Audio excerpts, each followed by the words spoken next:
प्रणाम, नमस्कार। बहुत स्वागत है आपका उस कार्यक्रम में जिसका नाम है हे प्रभु आनंददाता। आज इस कार्यक्रम में जिस विषय पर हम चर्चा करेंगे, बहुत संभव है कि पहले भी किसी न किसी रूप में इस कार्यक्रम में उसका उल्लेख, उसका जिक्र और उसका प्रसंग आया ही होगा। लेकिन कई विषय ऐसे होते हैं जिन्हें बार बार समझने का मन करता है, बार बार इच्छा होती है कि उसके कुछ और सिरे समझ में आए। ऐसा ही एक विषय होता है जिससे आप और हम सब गुजरते हैं, वो है डर। एक जाने माने दार्शनिक अक्सर कहते थे कि वो लोग जो काला चश्मा लगाते हैं और अपना सीना बड़ा फुला कर चलते हैं और जो बार बार कहते हैं कि मुझे किसी की परवाह नहीं है, मैं किसी से डरता नहीं हूँ, दरअसल वो भीतर से बेहद डरे हुए लोग होते हैं। वो अपने डर को छिपाने के लिए अपनी आँखों को छिपाते हैं, पहले काला चश्मा पहनते हैं, भले ही धूप हो ना हो, मौसम कैसा भी हो, लेकिन आप उनको काले चश्मे में देखेंगे। अकड़कर चलते हैं जैसे दुनिया जाए भाड़ में, लेकिन जो दुनिया की सबसे ज़्यादा परवाह करता है वही अकड़कर चलता है, ऐसा उन दार्शनिक महोदय का कहना था। दरअसल डर को छिपाने के लिए हमारे नाना प्रकार के तरीके हैं। किसी अंधेरे बंद कमरे में कुछ लोग अपने को बंद कर लेते हैं, ख़ासतौर से बच्चे और युवा, जिनको हम बचपन में देखते हैं कि नहीं साहब बहुत कम मिलता है, निकलता ही नहीं, कोई मेहमान आता है छिप जाता है।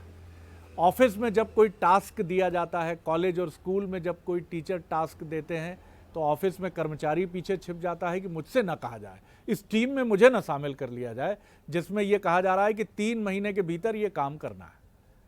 स्कूल में विद्यार्थी भी यही डरता है और कई लोग तो इतना डरते हैं कि वो मनोरोग की तरफ चले जाते हैं। उनकी ज़ुबान लड़खड़ाने लगती है, डिप्रेशन हो जाता है, अनिद्रा हो जाती है।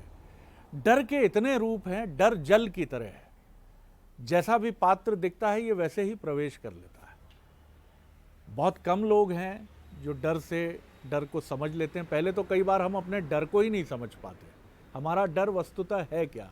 मृत्यु का डर है, नौकरी खोने का डर है, प्रियजनों के बिछोह का डर है, खुद को सुंदर न पाने का डर है, खुद की लंबाई या शारीरिक लंबाई, चौड़ाई, मोटाई, दुबलेपन से कोई शिकायत है। पता नहीं कितने रूप हैं डर के, इतना मायावी और छलिया है ये डर। आज इसी डर के इस तमाम रूपों पर हम बात करेंगे। हमारे साथ हैं मानस मर्मज्ञ, भगवत गीता के अध्येता प्रोफेसर सुरेंद्र बिहारी गोस्वामी। प्रणाम करता हूँ गोस्वामी जी।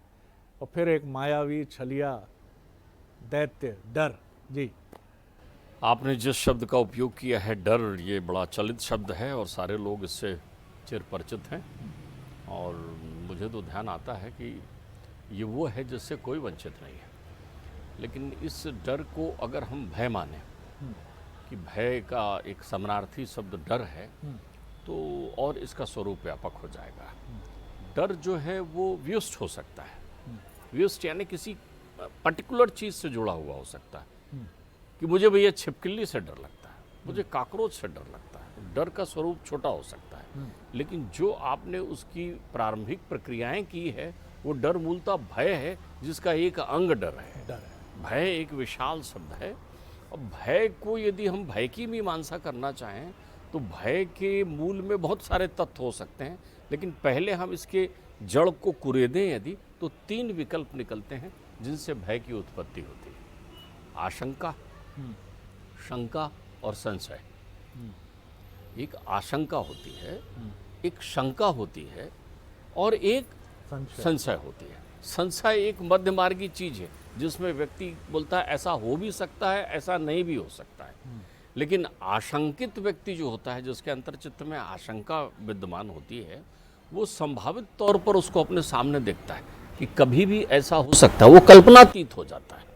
वो कल्पनातीत हो जाता है। बच्चा घर से बाहर गया तो वो तुरंत वो निकला है और वैसे ही पड़ोसी भी निकला है। देखो भाई, आजकल समाचार पत्रों में खबर चल रही है और ये पड़ोसी के हाव भाव अच्छे नहीं है, वो बच्चे का पीछा तो नहीं कर रहा है, हमारी बच्ची का कोई पीछा तो नहीं कर रहा है। ये एक आशंका की स्थिति हो जाती है। संशयपूर्ण स्थिति ये हो जाती है जिसको आप दुविधा भी कहते हैं, तो लोग उसको संशय दुविधा भी उपयोग कर लेते हैं। लेकिन संशय का मूल मंत्र ये होता है कि आदमी सोचता है कि मैं सफल होऊंगा कि नहीं होऊंगा, ये मुझे करना चाहिए कि नहीं करना चाहिए, इसके प्रतिकूल परिणाम हो सकते हैं या अनुकूल, इसे मैं समायोजित कर लूँगा या नहीं कर लूँगा। तो ऐसी स्थिति अधर की होती है। दूसरा एक जो शंका की जो प्रक्रिया है, शंका भी हमारे अंतर्चित्त में भय उत्पन्न करती, दोनों पक्षकारों के हृदय में। एक पति अपने पत्नी के प्रति शंका रखता है, एक पत्नी अपने पति के प्रति शंका रखती है। तो अब दोनों के साथ ध्यान रखिएगा, भय कभी भी एकाकी नहीं चलता, समूह में चलता है। भय संक्रामक एकाकी नहीं होता, हाँ। क्योंकि वो अपने साथ और लोगों को लेता है। क्योंकि भय होता नहीं है ना, तो आभास तंत्र में बहुत सारे लोगों को लेकर चलता है। बहुत सारे तथ्य उसके साथ जुड़ जाते हैं जो निरर्थक होते हैं। सार्थक हमेशा एक होता है, ध्यान रखिएगा आप। कोर्ट में सिद्ध सत्य को करने आप गए हुए हैं, सिद्ध सत्य को करने गए हुए हैं। हमारी जीवन की प्रतिकूलता देखिए, और सत्य तो शाश्वत है ना, उसको सिद्ध थोड़ी करना है। मूलतः आप मजिस्ट्रेट के पास गए हैं असत्य को वहाँ से निकालने के लिए, उस आवरण को वहाँ से निकालने के लिए गए, क्योंकि सत्य तो सत्य है, सत्य में कोई मिलावट नहीं हो सकता। तो भय झूठ है, भय असत्य है, भय भास है।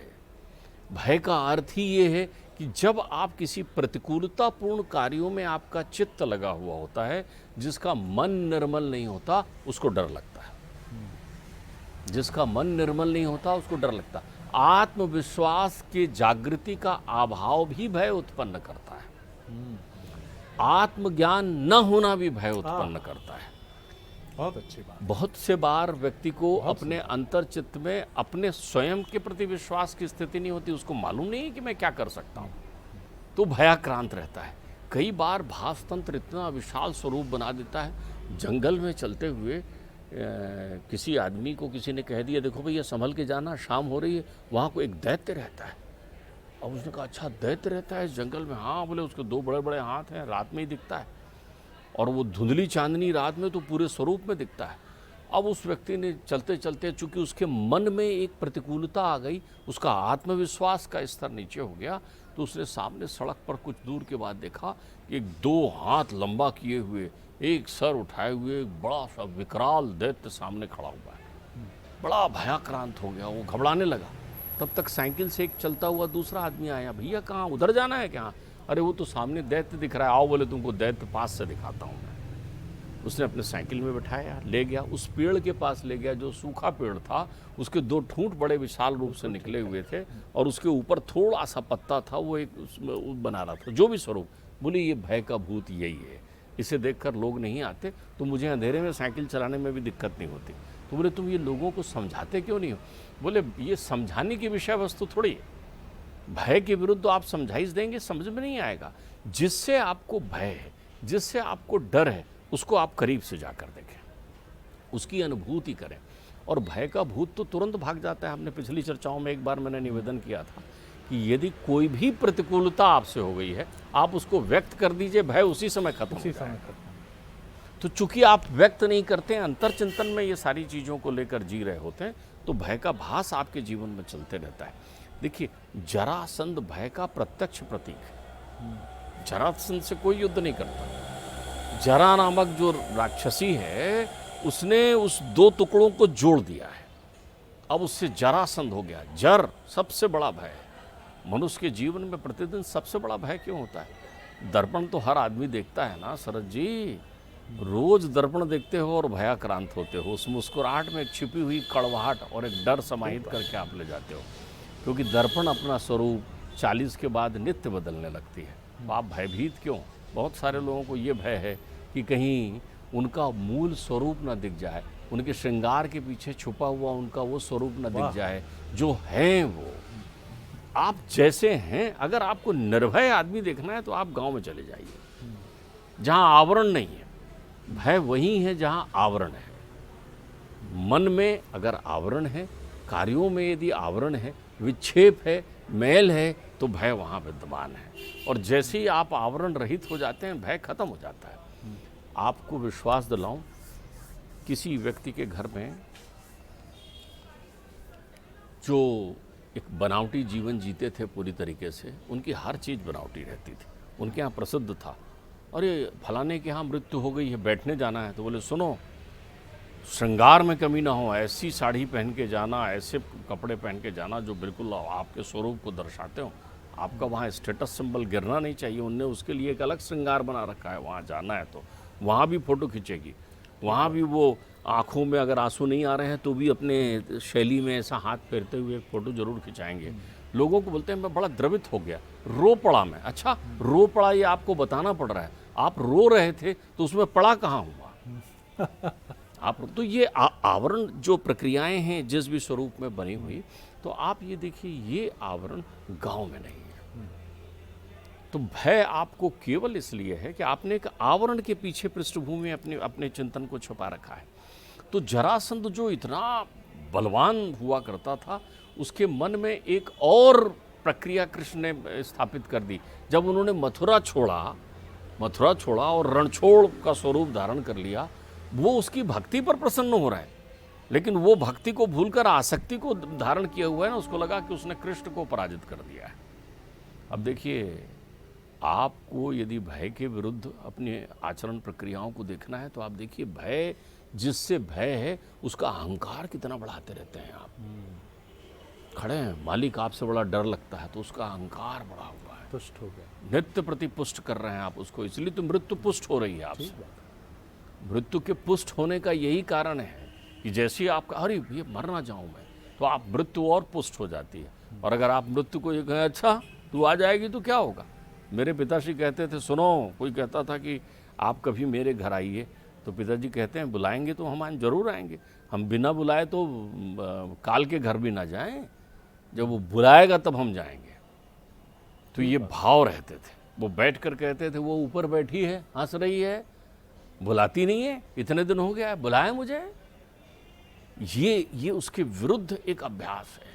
तो जिससे आपको भय होता क्या है, एक मकड़ी जाल बुनती है, एक मकड़ी जाल बुनती है। अच्छा, जाल कौन तोड़ता है फिर? मकड़ी ने। उड़ना कहते हैं संस्कृत में, बहुत अच्छा उदाहरण देते हैं इसके परमात्मा के सृष्टि संरचना के लिए, कि जैसे एक मकड़ी जाल बुनती है वैसे परमात्मा संसार को बुनता है। और फिर क्या करती है मकड़ी? उसी जाल को खुद खा जाती है। तो हम बुन तो लेते हैं, खाने में डर लगता है। बुना हमने है, लेकिन उसको वापस लेने में हमको डर लगता है। अरे आप वापसी क्यों नहीं करना चाहते? वापसी से क्या डर है आपको? आप चले तो थे ना, समूह में चल रहे हैं ना, बहुत बढ़िया, अरे वाह बहुत बढ़िया चल रहे हैं, तो काय के लिए चल रहे हैं भैया? आप जो दौड़ रहे हैं, धन कमा रहे हैं, यश कमा रहे हैं, परिवार कमा रहे हैं, चारों ओर समृद्धि कमा रहे हैं, प्रतिष्ठा कमा रहे हैं, बहुत बढ़िया कमा रहे हैं, बहुत अच्छा, इससे आप खुश हो रहे थे ना। तो अब ये सब कमा के कहाँ के लिए चले थे? तो दो सूत्र आपके मैं अब तक समझ पाया हूँ कि पहले तो भय जो है वो इसलिए है कि एक तो भय आभासी है, वर्चुअल है। मनोवैज्ञानिक भी ये बात कहते हैं कि दुनिया में करीब करीब 90% से अधिक भय निर्मूल हैं मनुष्य के। मुझे हार्ट अटैक आ गया तो कई लोग अपने पास वो टैबलेट रखते हैं जो हार्ट अटैक में जीभ के नीचे रखी जाती है। उनको हमेशा ये भय रहता है, 30-30 वर्ष गुजर गए, बड़ी बड़ी बोर्ड मीटिंग्स निकल गई, लेकिन उनकी वो टैबलेट विद्यमान है। 40 साल में जब हल्का सा सीने में दर्द हुआ था, तब से लेकर 70 साल तक वो टैबलेट रखे हैं, कभी ज़रूरत नहीं पड़ी। लेकिन आभासी भय है। कई लोग गाड़ी खरीदते हैं। मेरे एक परिचित चिकित्सक मित्र ने गाड़ी खरीदी, तो उन्होंने एक ऐसी गाड़ी ली जिसमें भारत में एक्सीडेंट में गाड़ी के अंदर मृत्यु का कोई रिकॉर्ड नहीं है। उन्होंने बड़े गर्व से कहा कि मेरी कुंडली में योग है एक्सीडेंट का। और दुर्भाग्य ये था कि एक बार वो अपनी उसी सुरक्षा कवच गाड़ी में नहीं थे और एक्सीडेंट हो गया। अब ज्योतिष पे मैं पुष्टि नहीं कर रहा हूँ इसकी, लेकिन वो काफ़ी घायल हुए।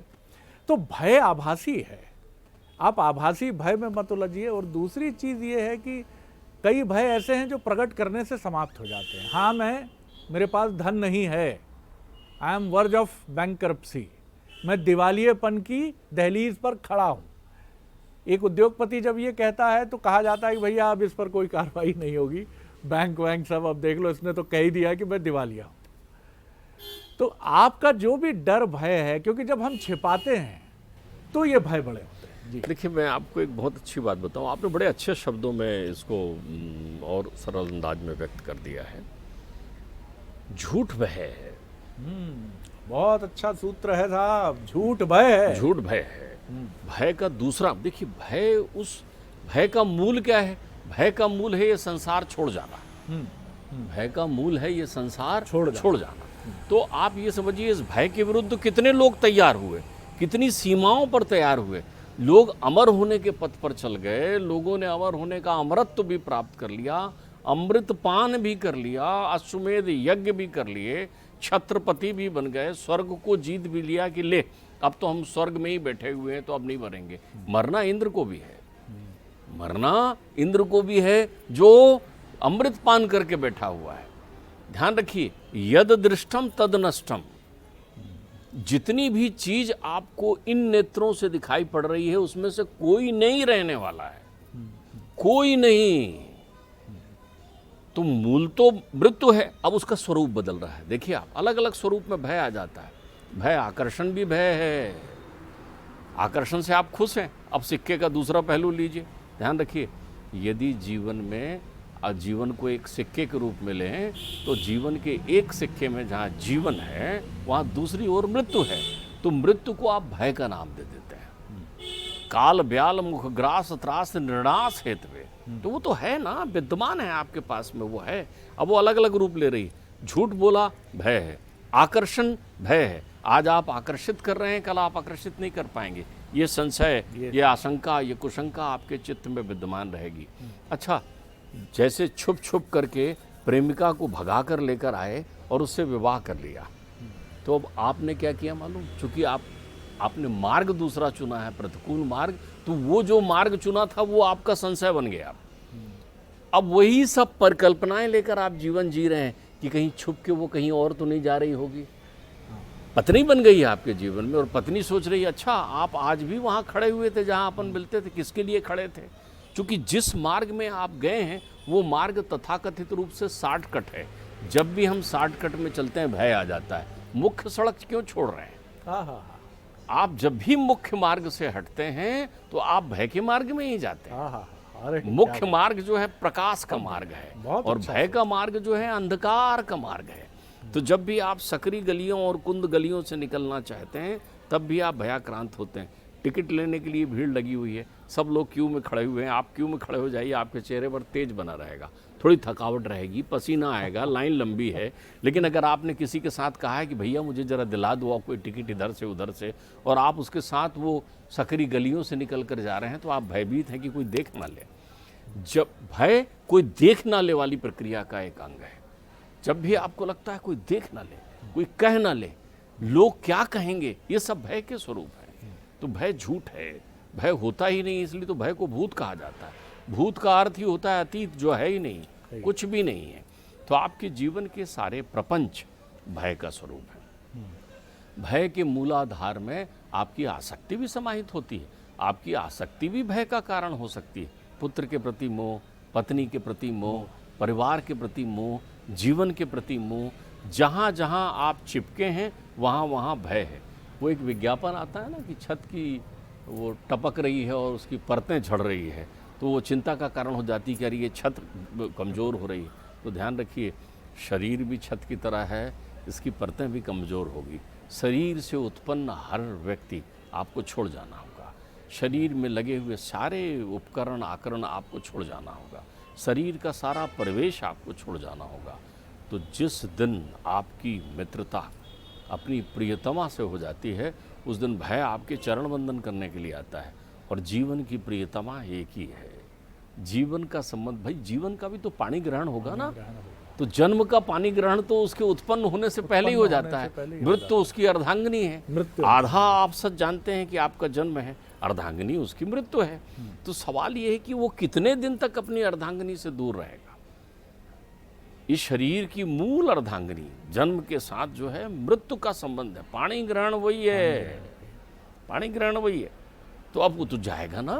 तो बहुत सारे लोग मंजिल में पहुंचकर इसलिए भयाक्रांत हो जाते हैं कि जब उनके सारे कार्यों की तृप्ति हो जाती है तब उनको करना चाहिए अध्यात्म का साथ। वो करने लगते हैं अध्यास। अध्यात्म और अध्यास में केवल भय का अंतर है। अध्यास जो है वो मोह का वो मूलाधार है। वर्षों से जो कुछ आपने ये मान लिया है कि ये मेरा है, ये मेरा है, ये मेरा है, वो जब छूटने की प्रक्रिया होने लगती है तो वो आपको अध्यास भय उत्पन्न करता है। बहुत अच्छी बात है। इसको मोटे तौर पर हम ऐसे समझने की कोशिश करें कि जैसा बहुत बखूबी प्रोफेसर साहब ने कहा कि मृत्यु, जैसा एक फिल्म का गीत भी है कि मौत तो महबूबा है मेरी, एक दिन साथ निभाएगी या ले जाएगी। मृत्यु तो आनी ही है। हम में से अधिकांश लोग पूरा जीवन ऐसे बिताते हैं कि मृत्यु हमें नहीं आएगी, वो आसपास से निकल जाएगी, इधर उधर चली जाएगी, लेकिन हमारे पास नहीं आएगी। चाहे कोविड की लहर हो, ईश्वर ना करे किसी के लिए कोई भी परेशानी हो, यात्राओं में प्रतिदिन सैकड़ों दुर्घटनाएं होती हैं, लेकिन कोई भी व्यक्ति इस भाव से नहीं जाता, ये ईश्वर ही का विधान है कि साहब इस सड़क दुर्घटना में मेरे साथ भी कुछ हो सकता है।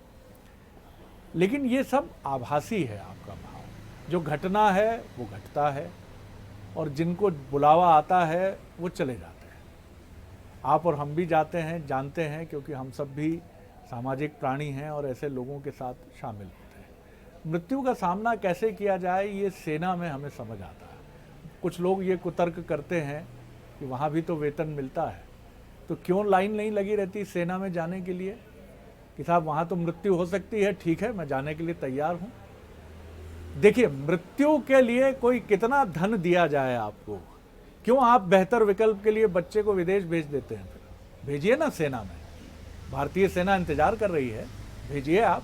क्यों नहीं भेजते आप? कोविड जब अपने चरम पर होता है तो आप सेवा के लिए क्यों नहीं भेजते हैं उसको? जी गोस्वामी जी।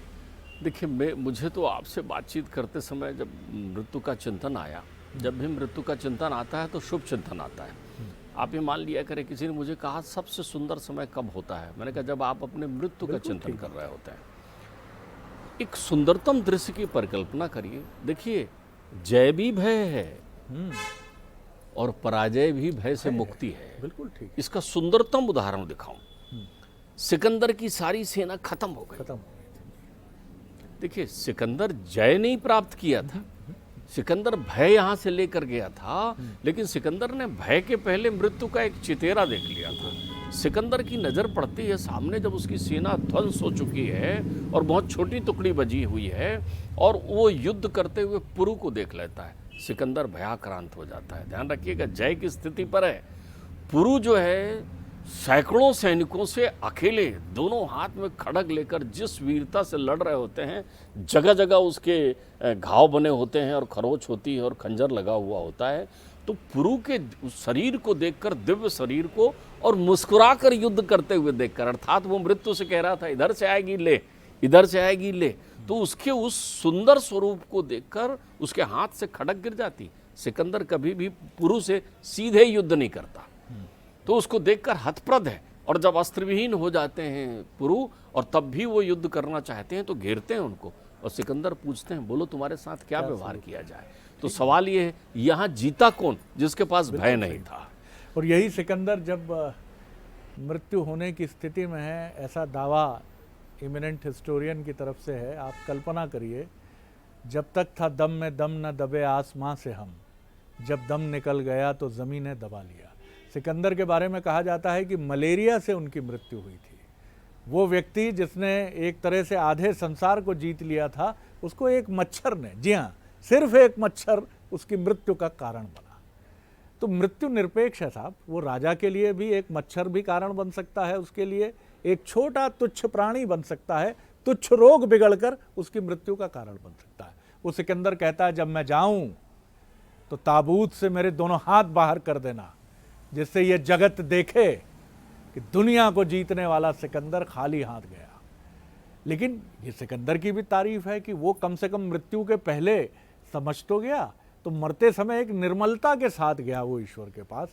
तो भय को दूर करना है तो ये साहब सोशल मीडिया की तरह आभासी है भय।